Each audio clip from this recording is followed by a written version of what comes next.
The champagne flute shattered against the marble floor, spraying golden droplets across designer heels and $1,000 hemlines. But that wasn't what made the ballroom go silent. It was the sound that came before it, the sharp, unmistakable crack of palm against cheek that echoed through the tech innovator's gala like a gunshot. Aisha Johnson stood frozen, her face turned to the side, a red handprint blooming across her dark skin. 200 of tech's elite, venture capitalists, CEOs, influencers, stared with mouths agape. The woman who'd struck her, Ava Prescott, stood trembling with rage, her perfectly manicured finger pointed like a weapon. "Know your place," Ava's voice dripped with venom and entitlement. "Next time a guest asks for champagne, you bring it without the attitude." The irony was almost poetic, almost funny. Aisha wasn't wearing a server's uniform. She wore a custom midnight blue gown that cost more than Ava's monthly rent. Her natural hair was styled in elegant twists adorned with gold accessories. Her makeup was flawless. But to Ava, none of that mattered. A black woman at an elite event could only be one thing: the help. What Ava didn't know, what none of them knew yet, was that the woman she just humiliated had built the very empire Ava had once tried to claim as her own. The algorithm that made Logi AI worth billions? That was Aisha's genius. The contracts that turned a struggling startup into a tech titan? Aisha had coded every line, pitched every feature, sacrificed everything. And the man now striding across the ballroom, his face a storm of fury and something that looked like fear? That was Ethan Harrington, billionaire founder of Logi AI, Ava's ex-boyfriend, and Aisha's secret fiancé. But we're getting ahead of ourselves. To understand why this moment felt like the universe finally balancing its scales, you need to know how Aisha Johnson went from a brilliant software engineer to a woman dismissed as waitstaff at the very gala celebrating innovations she'd created. You need to know about the love story that became a betrayal, the empire she built with her bare hands, and the 5-year journey through heartbreak that led to this reckoning. Because this isn't just a story about a slap. It's about what happens when the underestimated stop hiding, when the dismissed stop accepting, when the woman who gave everything finally takes back what's hers. This is the story of how Aisha Johnson became invisible and how she made damn sure everyone would see her again. If you enjoy hearing real stories of betrayal, resilience, and the sweetest kind of justice, please take a second to subscribe. It helps us keep telling the stories that matter. The ones that remind us that dignity and intelligence can't be erased, no matter how hard someone tries. Let's rewind to where it all began. September 2015, San Francisco. The Moscone Center hummed with the electric energy of possibility. Tech conferences always had that feeling. Hundreds of dreamers in hoodies and blazers, pitching ideas that would either change the world or evaporate like morning fog over the bay. Aisha Johnson, 22 and fresh out of Georgia Tech, with a master's degree that had cost her family everything, navigated the crowd with quiet confidence. She wasn't there to pitch. She was there to learn, to network, to prove that a black girl from Atlanta's West End could hold her own among Silicon Valley's elite. Her employer, a small AI firm in San Jose, had sent her to scout talent and trends. But Aisha had her own agenda: find a problem worth solving and the courage to solve it. That's when she saw him. Ethan Harrington stood on a small stage in the startup pavilion, his presentation slide frozen behind him, his laptop clearly having crashed mid-pitch. He was 25, wearing jeans and a wrinkled button-down, his dark hair falling into his eyes as he laughed nervously and tried to explain his concept without visual aids. Around him, potential investors were already packing up their things, losing interest. But Aisha stopped walking. Because even through the technical failure, even through his obvious nervousness, she could hear something in his pitch that made her brain light up. Predictive logistics powered by machine learning. Real-time supply chain optimization. It was ambitious, maybe impossible, but it was exactly the kind of impossible that excited her. When the last investor left, Ethan sat down heavily, dropping his head into his hands.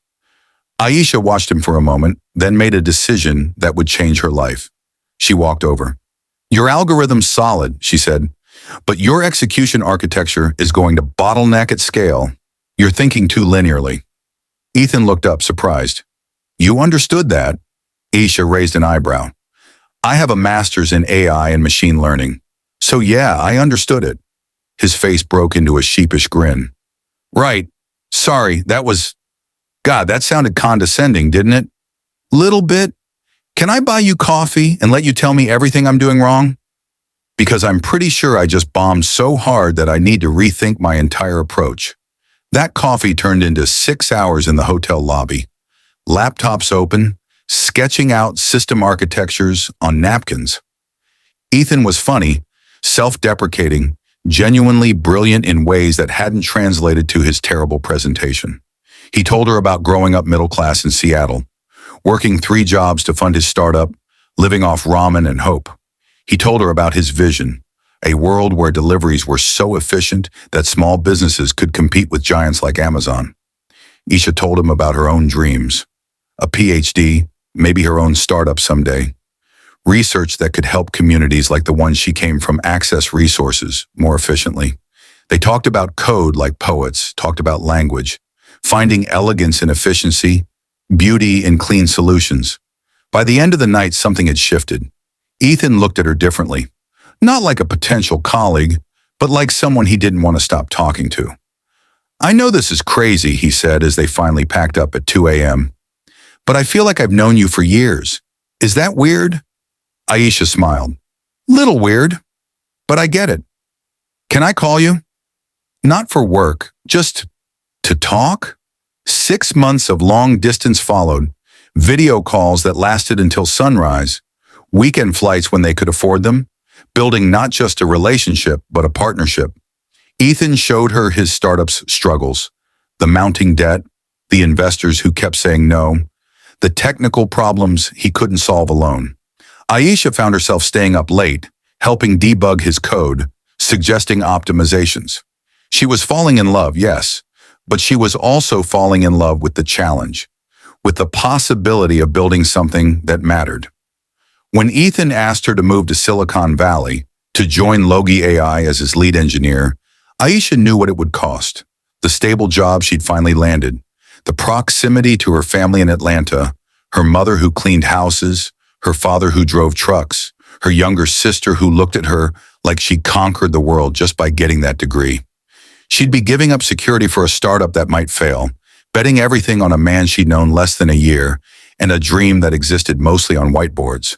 But standing in his tiny apartment in Mountain View, looking at the vision board he'd made with her name already listed as co-founder and chief AI architect, Aisha made her choice. Let's build something incredible, she said. Ethan pulled her close, kissed her forehead. We will, I promise. You and me against the world. In that moment, in that cramped apartment with its second-hand furniture and walls covered in code, Aisha believed him. She believed in him. She believed they were unstoppable. She didn't know then that promises are easy to make when you have nothing to lose. She didn't know that the man holding her would transform into someone unrecognizable once success arrived. She didn't know that you and me against the world had a silent expiration date, set to trigger the moment the world decided to bow down. All she knew was that she loved him, and love felt like enough. It wasn't. If you were in her position, would you leave everything behind for someone you just met, even if the project was your dream? Tell us in the comments. I'd love to hear your take, because this decision right here, this is where everything began to unravel. The next 4 years were a blur of code, coffee, and compromise. Aisha poured herself into Logi AI like water into desert sand, and for a while it felt like the most purposeful thing she'd ever done. 2016 brought the first real breakthrough. The algorithm Aisha designed, a predictive routing system that used machine learning to anticipate traffic patterns, weather disruptions, and demand fluctuations, reduced delivery times by 40% in beta testing. It was elegant, efficient, and exactly what mid-tier retailers needed to compete with larger companies. Their first major client, a warehouse distribution firm called SureStock, signed a contract worth $2.5 million annually. Ethan celebrated by taking Aisha to their favorite hole-in-the-wall Vietnamese restaurant, where he proposed properly for the first time. No ring yet, but a promise that when the company succeeded, they'd make it official. Everything I'm building, he told her over pho and spring rolls, it's because of you. You're the brain behind this whole operation, Aisha. I'm just the face. She'd laughed, kissed him, believed him. Those were good days. They worked side by side in their cramped office. Just the two of them and two junior developers they'd hired. Ethan handled investor pitches while Aisha refined the technology. They were partners in every sense, finishing each other's sentences in strategy meetings, celebrating wins with takeout and Netflix, weathering rejections by reminding each other that every no brought them closer to yes. But success has a way of revealing people's true selves, slowly, like poison dissolving in water. In 2017, Aisha got an offer from Google, $250,000 a year, benefits, prestige. She was sitting in their apartment when the recruiter called, and Ethan was pacing nervously, waiting to hear her response. When she hung up and told him she was declining to stay with Logi AI, he'd swept her up in his arms. You're incredible, he'd said. I promise this will be worth it. Everything we're building together, it's going to be legendary. Instead of accepting Google's $250,000, Aisha took her entire savings, $50,000 she'd been setting aside for a PhD, and invested it in Logi AI's infrastructure upgrade. Ethan promised they'd formalize her equity after the next funding round. Said mixing business with their relationship right now would complicate things with investors who were already skeptical. We'll get the paperwork right once we close Series A, he'd promised. I don't want lawyers and contracts between us right now. We're partners. That's bigger than paper. She'd believed him. Just trust. Just love. The 2018 pivot was all Aisha. When competitors began offering similar routing solutions, she spent 3 months developing natural language processing integration that allowed Logi's system to adapt to real-time disruptions. Strikes, political unrest, sudden weather changes. The system could read news feeds and adjust routes accordingly. It was revolutionary. TechCrunch featured them. Forbes called her algorithm the future of adaptive logistics. And most importantly, venture capitalists who'd ghosted them for years suddenly returned calls. Logi AI secured a Series A round of $15 million. That's when Aisha noticed the first crack in their foundation. Ethan started spending more time with investors, less time coding. He bought expensive suits, traded their beat-up Honda for a Tesla, moved them into a luxury apartment in Palo Alto. None of that bothered Aisha. Success meant resources, and resources meant growth. What bothered her was the subtle shift in how he spoke about their work. In interviews, he'd say, I developed, instead of we developed. In board meetings, he'd present Aisha's ideas without crediting her directly. Or worse, with a dismissive, the team executed well on this. When she brought it up privately, he'd kiss her forehead and tell her she was being sensitive. Babe, investors want to see a strong, singular leader. It's just optics. You know I know this is your genius. But optics became reality. By 2019, tech publications profiled Ethan as a wunderkind founder, rarely mentioning Aisha beyond supported by a talented team. When they did mention her, it was usually with qualifiers that made her skin crawl. Diverse hire, affirmative action success story, Ethan's supportive girlfriend. The microaggressions from investors were worse. White men in boardrooms would address questions about the algorithm directly to Ethan, even when Aisha was the one presenting. They'd compliment her communication skills instead of her technical brilliance. One investor actually asked her during a pitch if she'd consider focusing on company culture and HR, since she had such a warm presence. Ethan didn't defend her in those moments. He'd smile politely, redirect the conversation, and afterward tell her not to take it personally. That's just how this world works, he'd say. We play the game, we win, and then we change it from the inside. Aisha swallowed her frustration and kept coding. Then 2020 happened, and everything exploded. The pandemic devastated global supply chains.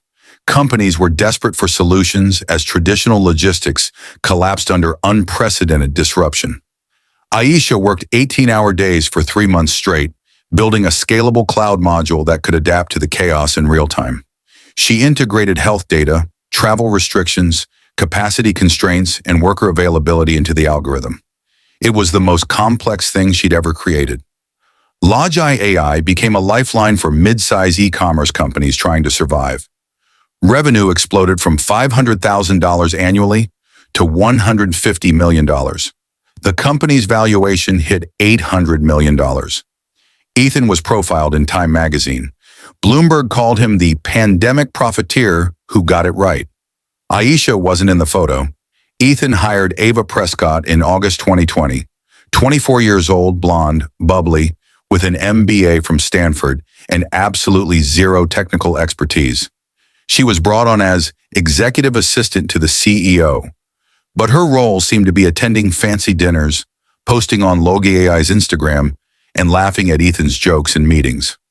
Aisha tried not to be jealous, tried to be the cool girlfriend who trusted her partner, but she watched the way Ava touched Ethan's arm during presentations, the way he'd text during their date nights and smile at his phone, the way he started saying he was too busy for the quiet nights and that used to ground them.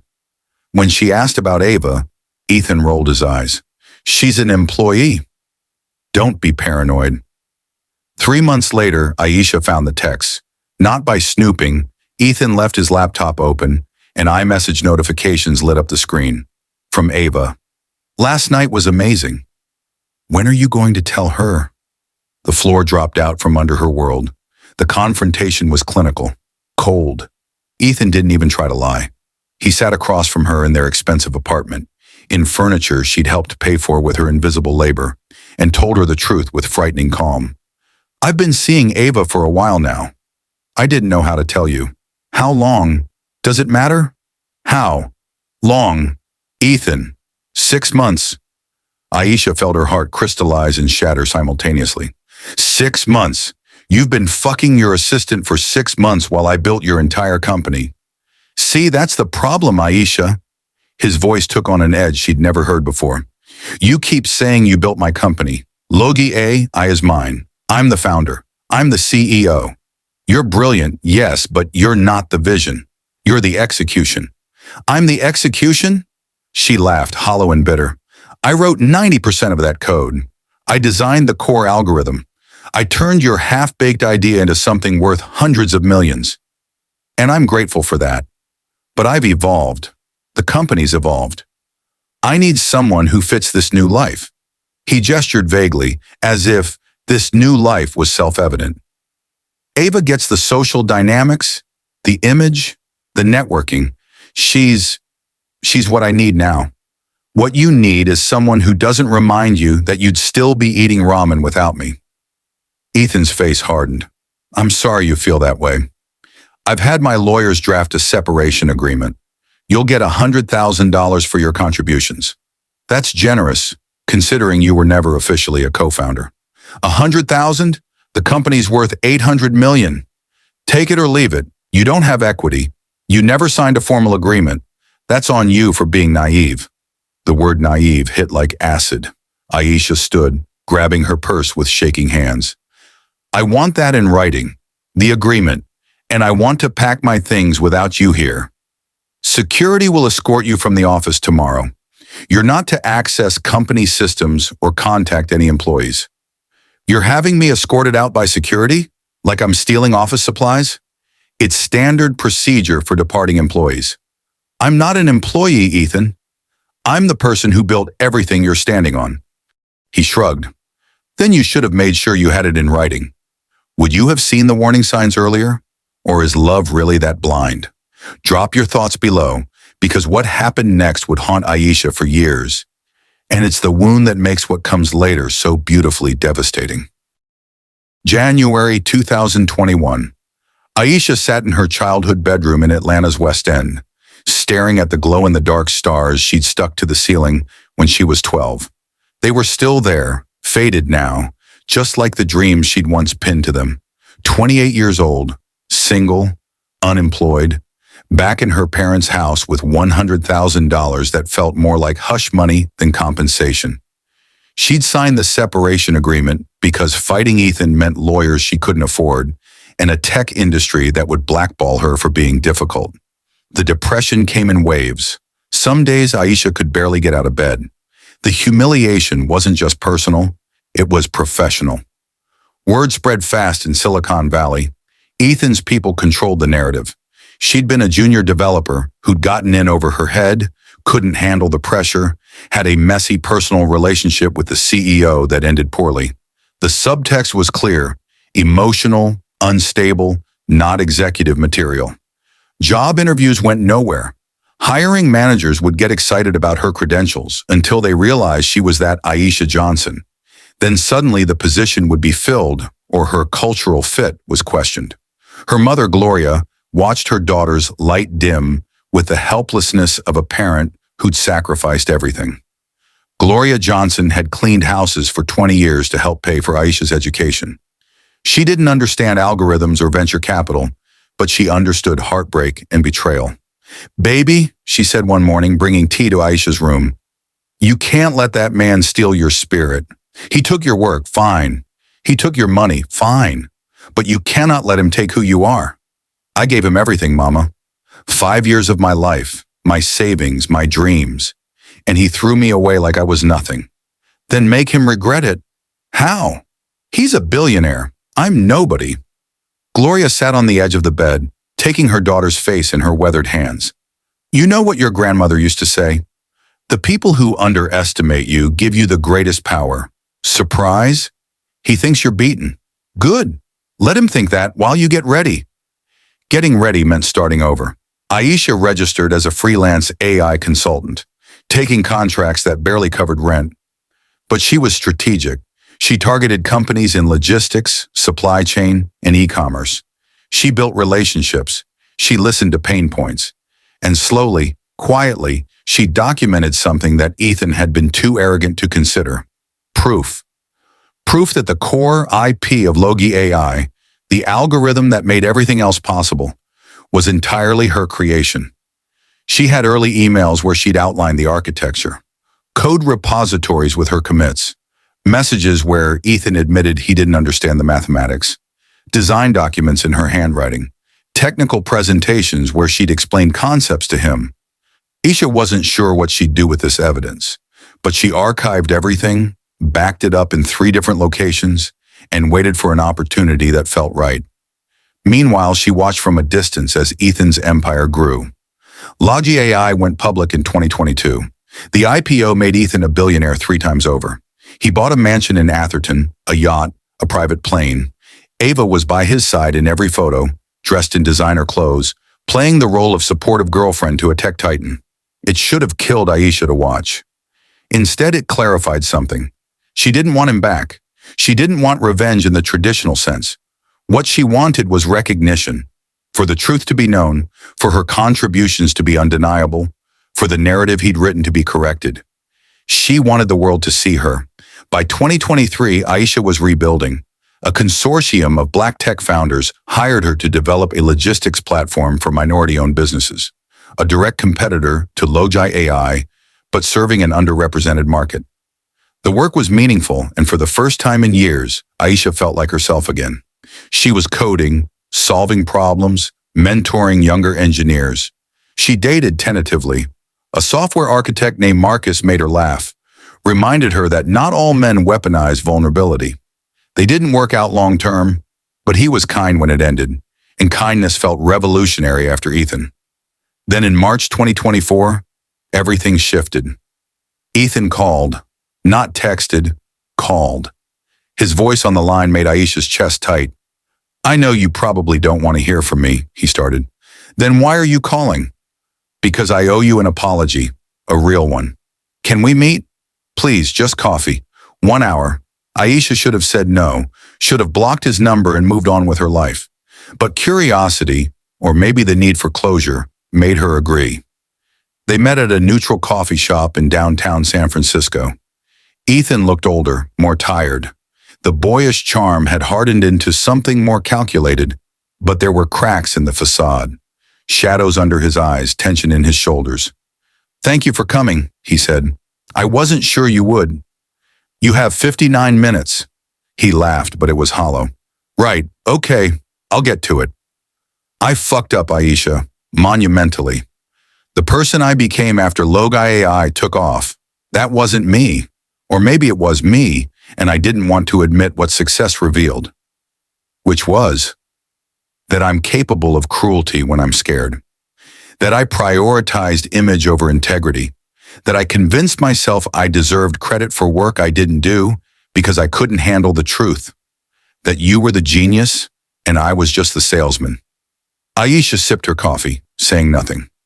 Ava and I broke up 8 months ago. She ... He smiled bitterly. She left me for a younger founder. Guy's 29, just raised $100 million for a crypto startup. The irony isn't lost on me. I traded the woman who built my empire for someone who left me the second someone shinier came along. I'm not here to make you feel better about your karma, Ethan. I know, I'm not asking you to. I've been in therapy. Serious therapy. Working through why I sabotaged the best thing in my life. And I keep coming back to the same realization. I was so afraid of not being enough that I diminished you to make myself feel bigger. That's unforgivable. Yes, it is. I want to make it right. Not legally. I know I can't give you equity now without destroying the company. But publicly. I want to do a feature where I talk about your contributions. I want to bring you in as a consultant. Pay you what you're actually worth. I want to... No. Ethan blinked. No. I don't need you to make it right, Ethan. I don't need your redemption arc or your public confession. I've moved on.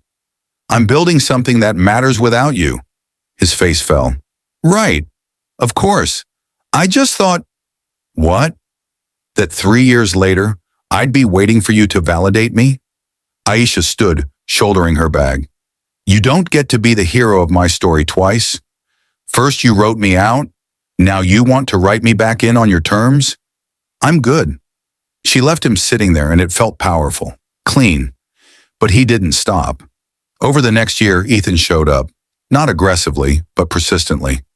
He'd send articles he thought she'd find interesting. He'd donate to the Black Tech initiative she worked with, anonymously at first until she figured it out. He'd show up at industry events where he knew she'd be, keeping a respectful distance but making his presence known.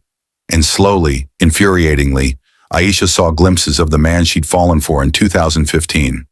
The one who asked thoughtful questions, who admitted when he was wrong, who seemed genuinely committed to being better. When he asked her to dinner in October 2024, just dinner, no agenda, she said yes. They talked for 4 hours about their failures, their growth, their regrets. He didn't make excuses, didn't minimize what he'd done.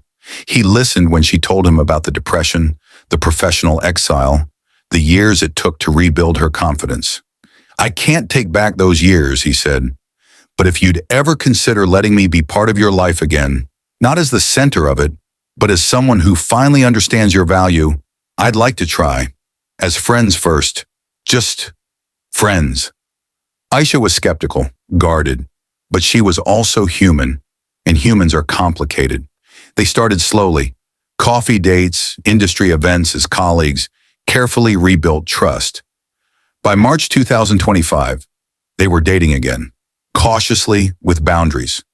Aisha made clear, if he ever diminished her again, if he ever took her for granted, if he ever repeated any of his past behavior, she was gone permanently. In August 2025, during a quiet weekend at her family's home in Atlanta, Ethan asked permission from her parents first, something he'd never done the first time. Then he proposed properly, with a 10-carat diamond and a speech about how she deserved to be celebrated, not hidden.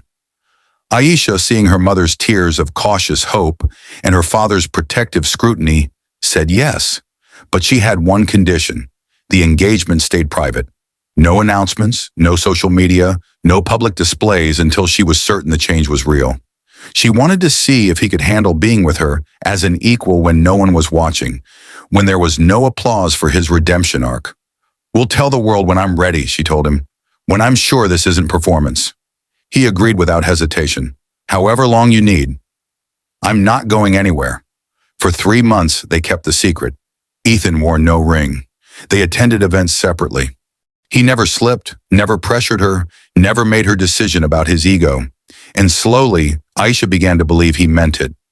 That moment came in November, at a gala where the universe decided to deliver poetic justice in the form of Ava Prescott's palm.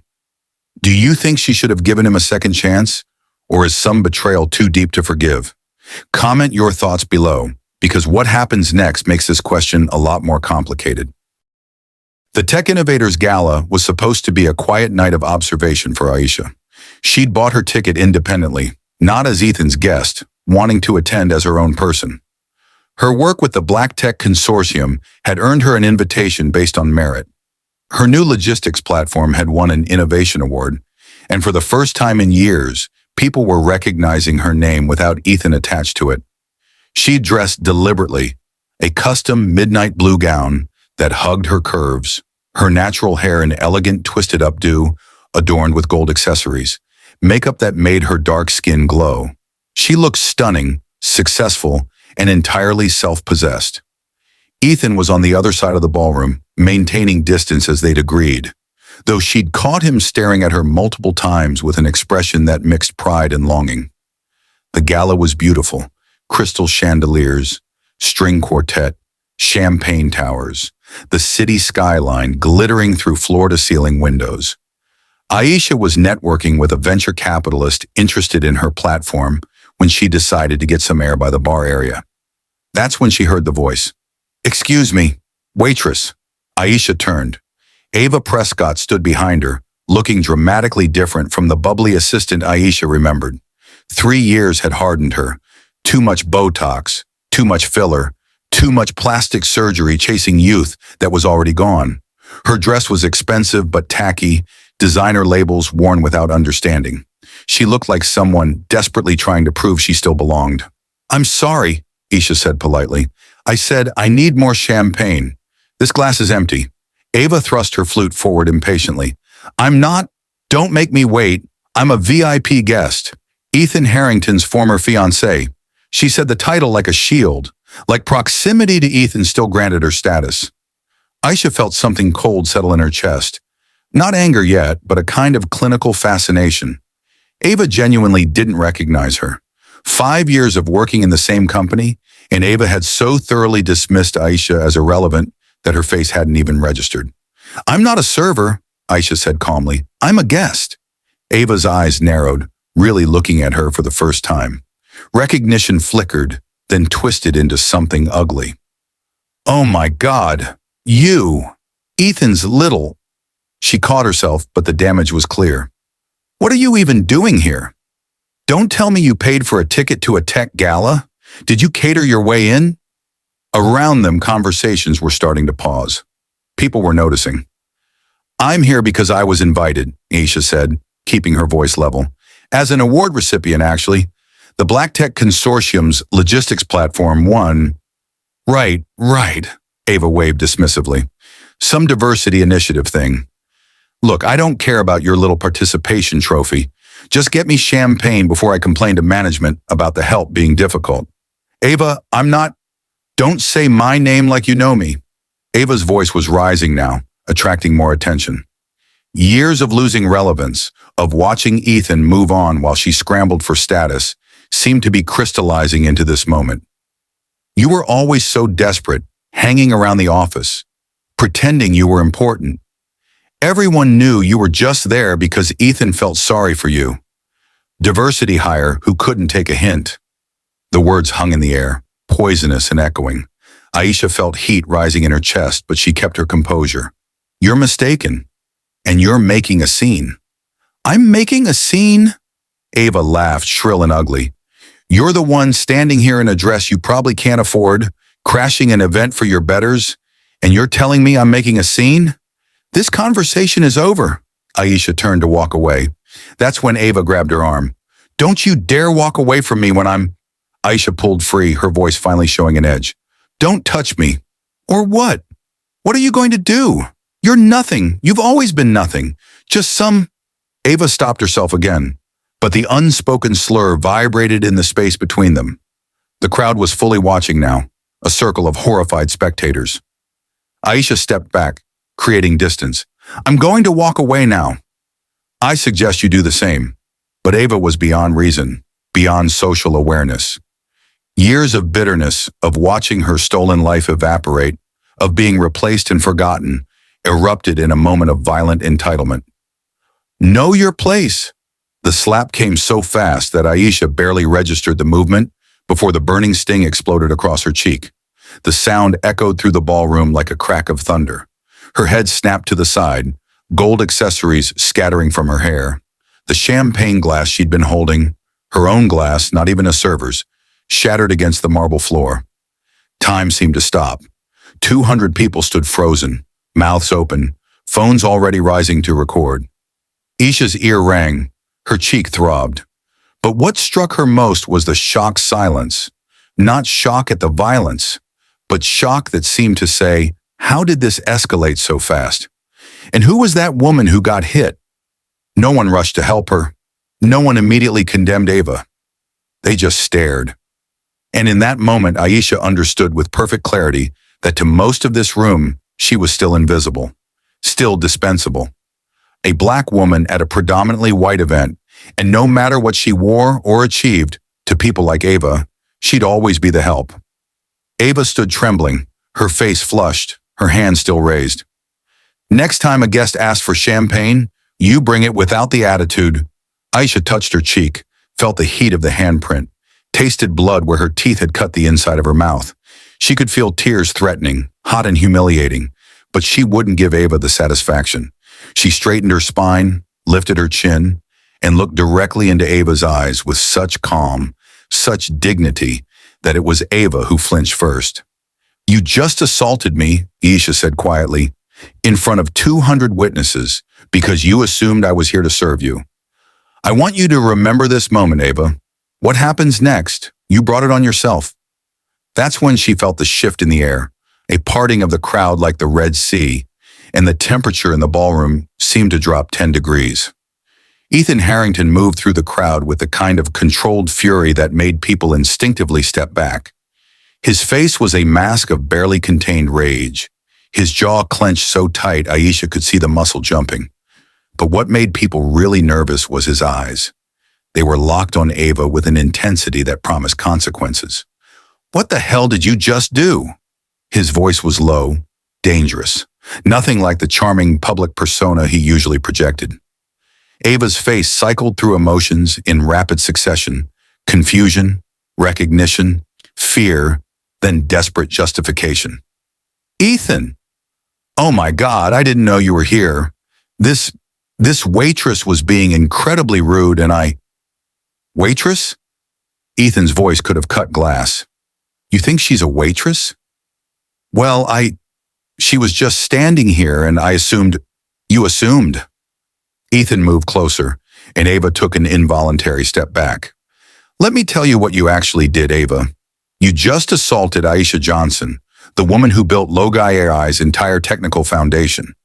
You assaulted someone who's being honored tonight for innovation in AI, who has a master's degree in machine learning from Georgia Tech, who's published in top-tier journals, and who's currently revolutionizing supply chain equity for underserved communities.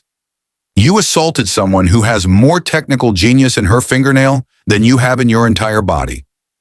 The crowd was murmuring now, phones definitely recording.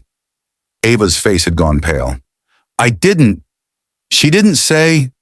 She told you she wasn't a server, multiple times, but you couldn't hear it because you're so wrapped up in your desperate need to feel superior that you decided a black woman at a tech gala must be the help. Ethan's words were surgical, precise, designed to wound. You know what the saddest part is?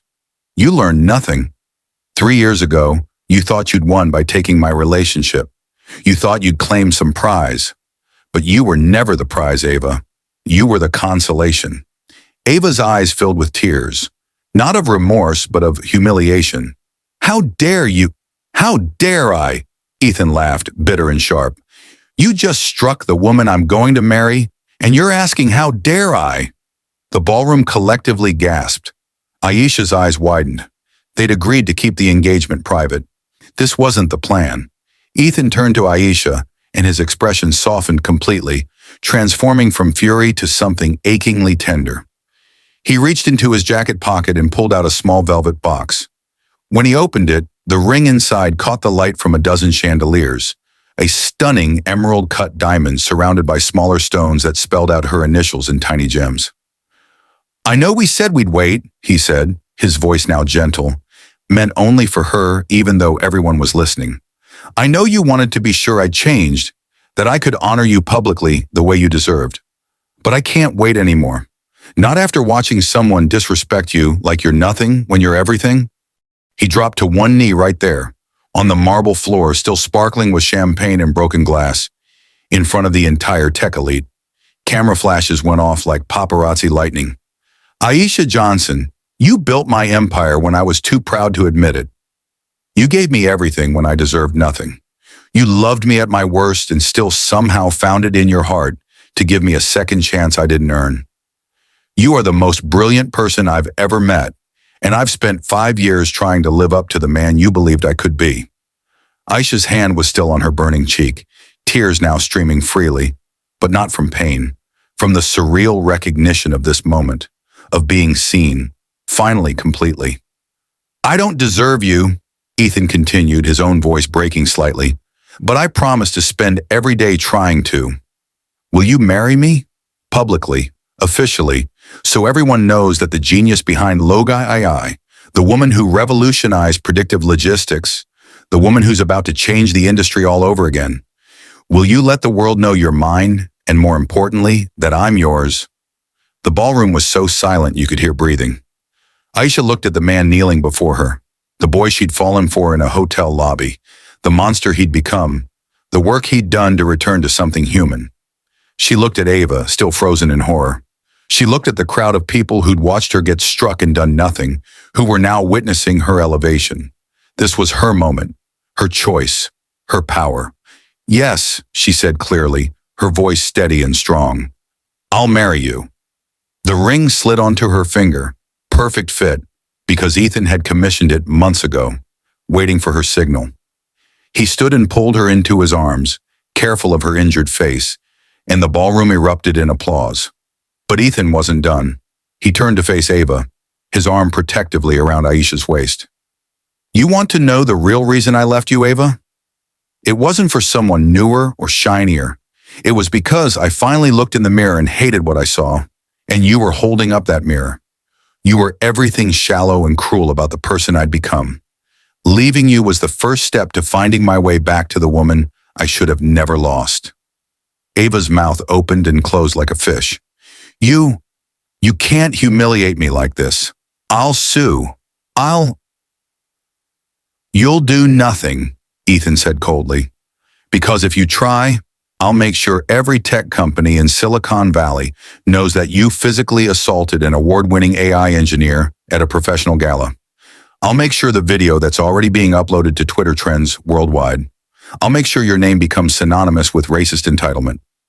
He pulled out his phone, made a show of typing. Actually, let me save everyone the trouble. Within seconds, his post went live on X to his 2.3 million followers. Tonight I watched my ex-girlfriend assault my fiancé at the Tech Innovators Gala, assuming a black woman in a designer gown must be the waitstaff. Let me be clear. Aisha Johnson is the actual architect of Logi AI's core technology. She has a master's degree in AI from Georgia Tech, has published groundbreaking research, and is revolutionizing equitable logistics. She's a genius, and the idea that her brilliant mind could be dismissed because of her skin color is exactly the poison-killing innovation. Do better, tech world. We have no excuse. The reactions came instantly. Retweets, quote posts, comments flooding in. Someone had already posted video of the slap. Within minutes, #JusticeForAisha was trending. Ava looked at her own phone, watching her social media accounts explode with condemnation, and something in her crumpled. She turned and fled the ballroom, her heels clicking frantically on marble, leaving behind nothing but the echoes of her cruelty. Security arrived then, too late to prevent anything, but ready to document. The event coordinator rushed over, apologizing profusely to Aisha, offering medical attention, legal support, whatever she needed. But Aisha was staring at her ring, at the man beside her, at the room full of people now looking at her with recognition, with respect, with the acknowledgement she'd been denied for years. Are you okay? Ethan asked softly, touching her uninjured cheek. Do you need ice? Should we leave? Aisha took a breath, steadying herself. Then she smiled. Not a small smile, but a full, radiant smile that made her eyes light up despite the pain. Actually, she said loud enough for the nearby crowd to hear, I believe I'm supposed to accept an award tonight for the Black Tech Consortium's innovation in AI-driven equitable logistics. And I think I'd like to do that. I'd like to walk up on that stage in front of everyone and accept recognition for work I actually did. Ethan's face broke into a proud grin. That's my girl. Your fiancé, she corrected. My fiancé, he agreed. They made their way to their table, together now, publicly, and the whispers followed them like waves. But the tone had shifted.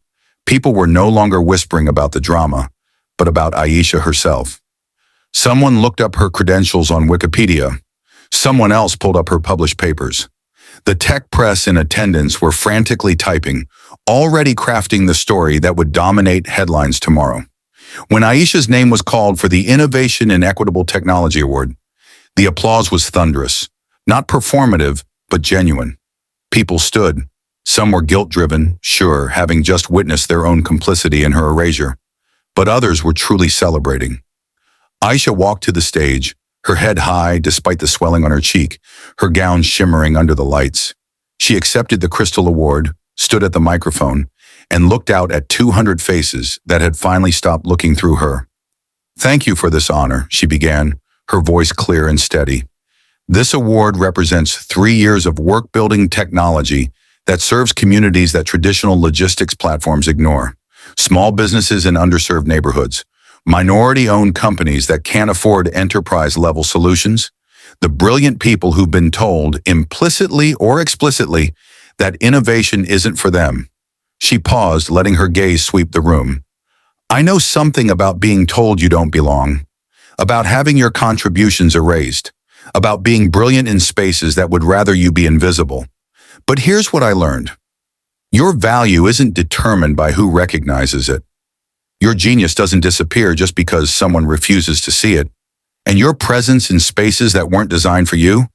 That's not an accident. That's revolution. The applause started again. Building. Aisha raised her hand, quieting them.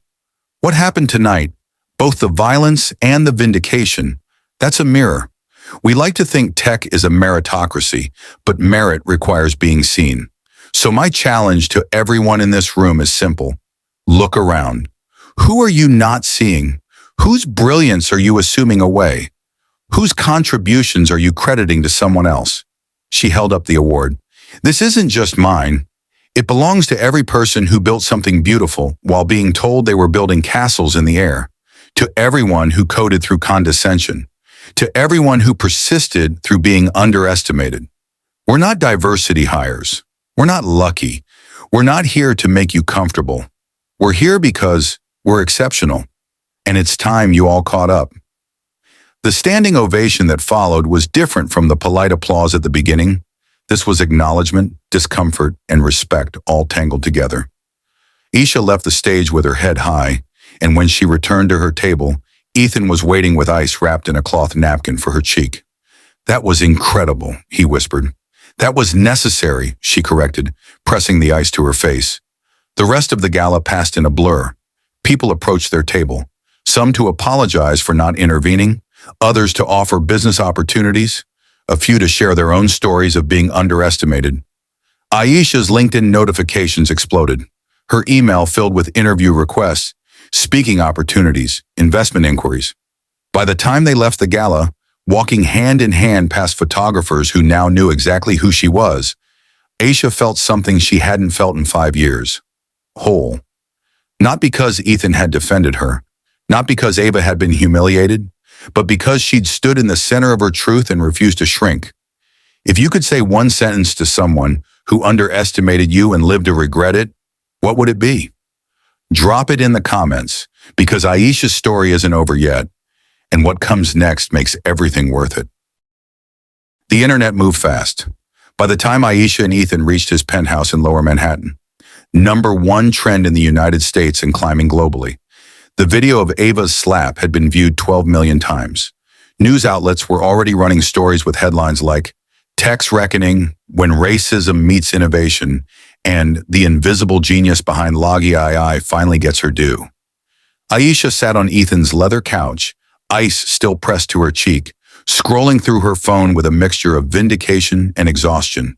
Her mentions were a chaos of support, think pieces, and the inevitable trolls claiming she was playing the victim or leveraging racial politics. But the overwhelming tide was in her favor. Black tech professionals were sharing their own stories of erasure. Women in STEM were posting about having their work stolen. The conversation had exploded beyond one incident into something larger. A reckoning with who gets credit, who gets seen, and who gets to occupy space in innovation. Ethan brought her chamomile tea, sitting beside her carefully. "How are you feeling?" "Physically, I mean." "Like I got slapped in the face," Aisha said wryly, "but also like I can breathe for the first time in years. I'm sorry I announced the engagement like that. I know we agreed to wait until you were ready." Aisha lowered her phone, looking at him seriously. "Why did you do it?" "Because I was tired of hiding how much I love you. Tired of protecting my image at your expense. And because watching someone treat you like you were invisible, after everything I did to make you invisible, I couldn't stomach it. I needed everyone to know that you're not some secret, some consolation, some diversity checkbox. You're the woman I'm going to spend my life trying to deserve." "That's a long time to try," he smiled sadly. "Good thing I'm committed." They sat in silence for a moment. Then Aisha said, "I need you to do something for me. Something big. Anything. I need you to formally acknowledge my contributions to Logi II. Not in a tweet, not in a speech, in equity, in back pay, in the historical record." Ethan nodded slowly.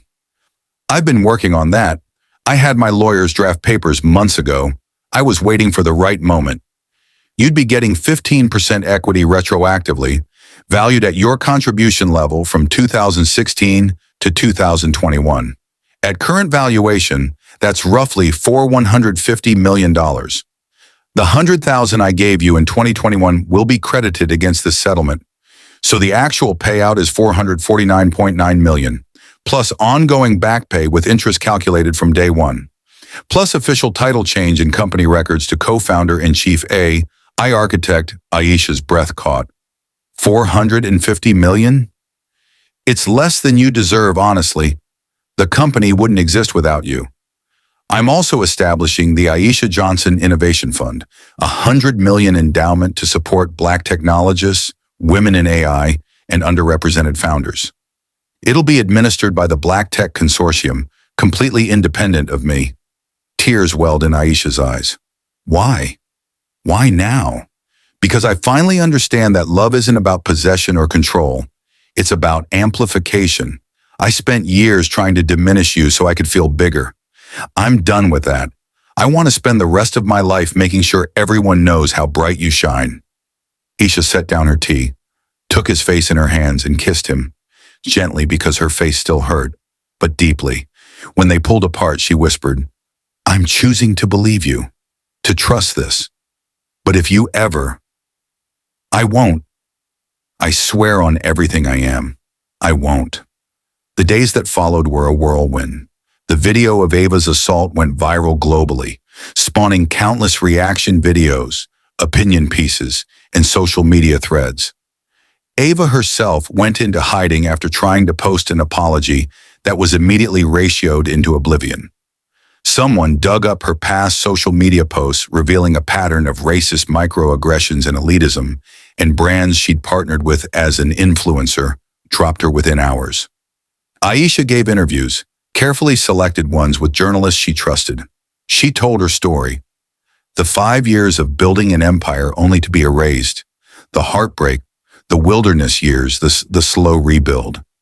She talked about systemic racism in tech, about how bias operates in who gets believed, who gets credited, who gets to be the face of innovation.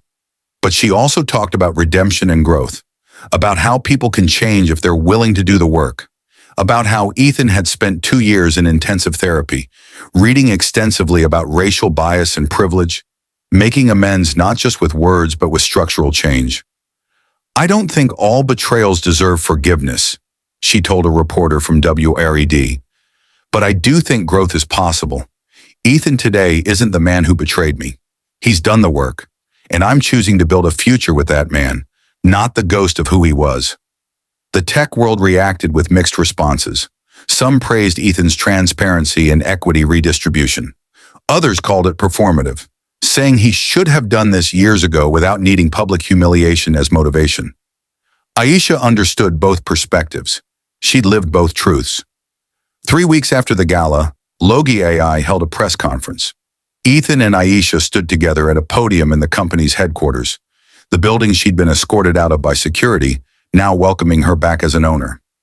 Ethan spoke first. Today we're correcting a historical injustice. Logi AI exists because of Aisha Johnson's genius, the predictive routing algorithm that became our core product. That was Aisha, the natural language processing integration that secured our Series A funding. Aisha, the pandemic-era cloud module that quintupled our revenue. Aisha, for years I took credit for work I didn't do, and I diminished the contributions of the most brilliant person I've ever known. That ends today. He outlined the equity transfer, the back pay, the title changes, the innovation fund. Tech journalists scribbled furiously. Cameras flashed. Then Aisha stepped to the microphone, composed and radiant. I want to be clear about something. I'm not interested in revenge. I'm interested in recognition. There's a difference. Revenge is about tearing someone down. Recognition is about building accurate history. Too many Black innovators, women technologists, and people from marginalized communities have had their contributions erased from the record. We become footnotes if we're mentioned at all. She gestured to the display behind them, where her code was projected. Elegant, efficient, undeniably hers. This is my work. These are my innovations. And going forward, when people talk about Logi AI's success, when they teach case studies in business schools, when they write the history of AI-driven logistics, my name will be there. Not as a footnote, not as a diversity sidebar, as a co-founder, as an architect, as a creator. The applause was deafening. Questions erupted from reporters. Would she take an active role in Logi AI's operations? Would she continue with the Black Tech Consortium? What were her plans for the Innovation Fund? Aisha answered each question with grace, clarity, and the confidence of someone who'd stopped apologizing for taking up space. After the press conference, as they walked through Logi AI's offices, past engineers who now looked at her with awe, past the algorithm displays that bore her name, past the future she'd built and reclaimed, Ethan took her hand. You know what the wildest part of all this is? He said. What? Ava thought she was putting you in your place. Instead, she gave you the platform to show the world exactly where your place is. At the top. Aisha laughed, genuinely. Karma's funny like that. So what now? What does Aisha Johnson, tech billionaire, want to do next? She considered this, looking out at the San Francisco skyline through floor-to-ceiling windows, at the city that had broken her heart, and then watched her rebuild herself stronger. I want to build something new, something that makes sure the next brilliant Black girl from Atlanta doesn't have to wait 5 years in a viral slap video to be seen.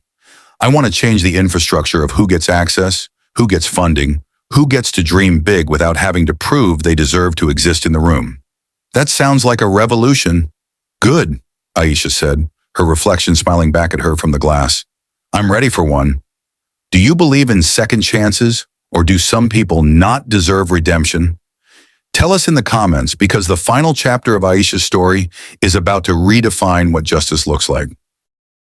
6 months later, June 2026, the grand ballroom of the Fairmont Hotel in San Francisco was decorated in white and gold, flowers cascading from every surface, string lights creating a canopy of stars. 300 guests, family, friends, colleagues, and carefully selected tech luminaries filled the space with warmth and anticipation. Aisha stood in the bridal suite, looking at herself in the floor-length mirror. Her wedding gown was a masterpiece, custom designed by a Black fashion house, combining traditional elegance with modern edge. Lace sleeves, a fitted bodice, a skirt that moved like water. Her hair was in intricate braids woven with gold thread, her makeup highlighting the beauty that Ava had tried to reduce to servitude. Her mother, Gloria, stood behind her, tears streaming down her face. "Baby, you look like a queen." "I feel like myself," Aisha said softly. "Finally. Completely." Her younger sister, Maya, now a senior at Spelman College, adjusted Aisha's veil. "I still can't believe you took him back." "After everything." "I didn't take him back," Aisha corrected. "I met someone new who happens to live in the same body as the man who hurt me. He did the work to become different. That's worth something. If he ever hurts you again, I'll hack his entire company and donate all his money to charity," Maya said seriously. Aisha laughed. "Deal." A knock on the door. Ethan's mother, Margaret Harrington, a woman who'd initially been frosty about their reunion, but had slowly warmed as she watched her son's genuine transformation, peeked in. "Aisha, there's someone here who wants to see you." "She says it's important." Aisha frowned. "Who?" The door opened wider and Ava Prescott stepped in, and the room immediately tensed. Gloria moved protectively toward her daughter. Maya's hand went to her phone, ready to call security. But Ava looked nothing like the woman from the gala.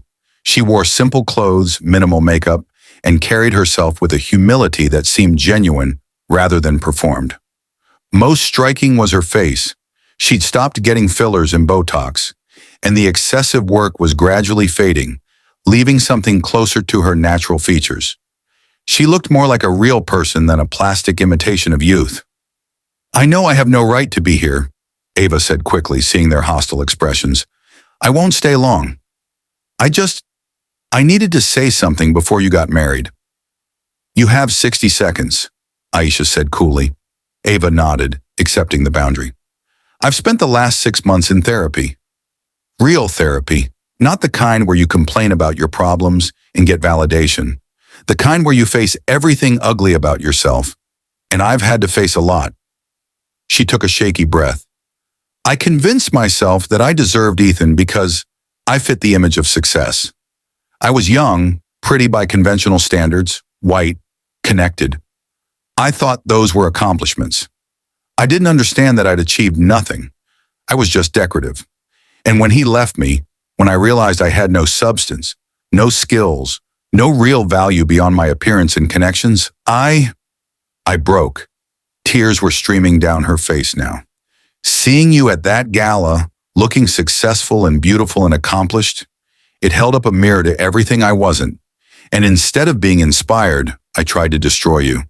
I tried to cut you down to make myself feel bigger. That's the ugliest truth about myself, and I have to live with it." Aisha said nothing, waiting. "I'm not asking for forgiveness," Ava continued. "I don't deserve it. I just wanted you to know that assault haunts me every day. Not because I got caught or because my life fell apart, I deserve that, but because I hurt someone who'd never done anything to me, whose only crime was existing in a space I thought belonged to people like me. That's racism, that's violence, and I can't take it back." She reached into her purse, pulling out an envelope. "This is a check for $50,000. Everything I have left after settling lawsuits. I'm donating it to the Aisha Johnson Innovation Fund. It won't fix anything, but it's all I can offer. My small way of trying to support the people I once dismissed." She placed the envelope on a nearby table and turned to leave. "Ava," Aisha said. Ava stopped, turned. "I accept your apology, not because you've earned forgiveness, but because I refuse to carry your guilt for you. What you did was violent and racist and cruel. You'll have to live with that, but I won't spend my wedding day holding on to your poison." Ava nodded, tears still falling. "Thank you. And for what it's worth, congratulations. You deserve every happiness." She left quietly and the room exhaled collectively. "You are a better woman than me," Gloria said. I wanted to throw her out the window. "I thought about it," Aisha admitted, "but I'm tired of giving my energy to people who don't deserve it. Today is about joy, about love, about the future. Then let's get you married, baby." The ceremony was beautiful. Aisha walked down the aisle on her father's arm, past faces that loved her, supported her, celebrated her, past colleagues from the Black Tech Consortium, past engineers who'd worked under her at Loga AI, past family members who'd believed in her when she'd stopped believing in herself. Ethan stood at the altar in a perfectly tailored tuxedo, and when he saw her, his face crumpled with emotion. He wiped at his eyes unashamedly. The vows were personal, written by them, eschewing tradition for truth. Ethan spoke first. Aisha, I stand here humbled and grateful. You gave me everything when I had nothing, not just your brilliance, but your heart. I betrayed both. I spent years trying to erase your contributions because acknowledging them meant admitting I wasn't self-made. I was wrong, I was cruel, and I almost lost the best thing that ever happened to me. His voice broke. You didn't have to give me a second chance. You owed me nothing, but you saw something in me worth salvaging, and you demanded I become it. Every day I wake up trying to be the man you believed I could be. Every day I promise to amplify your voice, celebrate your genius, and love you with the integrity you deserve. I'm the luckiest man alive, not because I'm marrying you, but because you chose to marry me back. Aisha's turn. She looked at him with clear eyes, speaking from a place of hard-won wisdom. Ethan, you hurt me deeper than I thought I could survive. You took my work, my heart, my dignity, and discarded them when they no longer served your image. For years, I wondered if I'd ever trust again, if I'd ever build again, if I'd ever let someone see me completely without fearing they'd use it against me. She paused, letting the weight of that truth settle. But here's what I learned. My value was never yours to give or take. My brilliance doesn't depend on your recognition. My worth exists independent of who celebrates it. I rebuilt myself from ashes, and the woman standing here today is stronger, wiser, and more whole than the girl who first loved you. She took his hands. I'm not marrying you because I need you. I'm marrying you because I choose you. The man you've become, through work and therapy and genuine change, that man is someone I want to build a life with.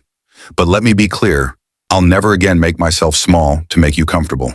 I'll never again sacrifice my light so you can shine. We stand equal or we don't stand at all. Equal, Ethan agreed, his voice thick. Always.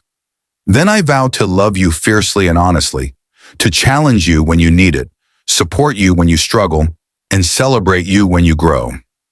I promise to build a future where we amplify each other rather than competing, and I promise to never forget what I survived to get here, because that survival made me unbreakable.